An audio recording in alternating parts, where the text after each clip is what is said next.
target দিল আছে ইয়াসের কন্যারে তারা মা হুয়া নাটক সাজি সাজিতে আর তো শেষ আর জিন্দগি শেষ হয়ে যাবে তারা নাটক সাজি সাজিতে অবদানের মধ্যে মা হুয়া এমতো কমাবে এমতো খারাপ হইব কি কি নাটক করে না না টেনিন না হিসাবে আবার নাটক গড়িয়ে আর টেনিন টুটতে থাকে মানে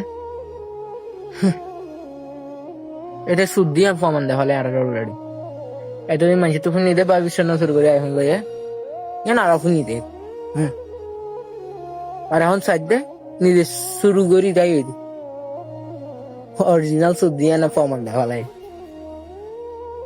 তাই এদের কথা হতো না চাই এদের টানা টানি দিতে না চাই আর ইনারও তো মাটিতেও না চাই তারপরে তো মাটিতে খেলতে হবে না ভাই বাম্মা সারাদের ভুয়া যেদিন তুই আসিলি বাত্ত দেখবি 5 মাসের ভিতরে হাবালায়াস গিলি বাদে ফেড়ম মাদে গো বানায় বাদে লেটফেনত দি খেঙ্গুরি ফেলিতি ও ভাই দাই এবারে এরি দি আলাদা হমেনটা বাফিওরে গড়িয়া হাস গড়িয়রে না বাফিও যখন আরা সত্য করে ধরতে চাই তখন মায়ে হয়ে দেখি তখন আর তো মাথা না হরিবা সামালে না আড়ার ভিতরে গড়ি মারা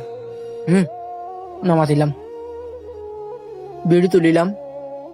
প্রাইভেট করিলা তোমার দিনে দিনে আড়ারে হয়ে যায় ওরে আরে করিলাম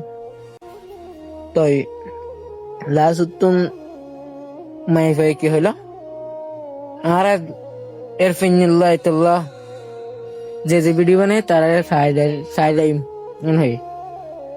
টার্গেট দিল আছে ইয়াসের কন্যারে ইয়াসের কন্যার টার্গেট দিল বলতে ইয়াসের কন্যারে বলে কক্সবাজার হলে বেহা বলাবো ইচ্ছা করিব সাইডে কিছু চিনি না হারে তখন নিজেই নিজের জামাই হারাই তো এই দূর হতে না নেক্সট ভিডিও আইব তাহলে কম ভালো করে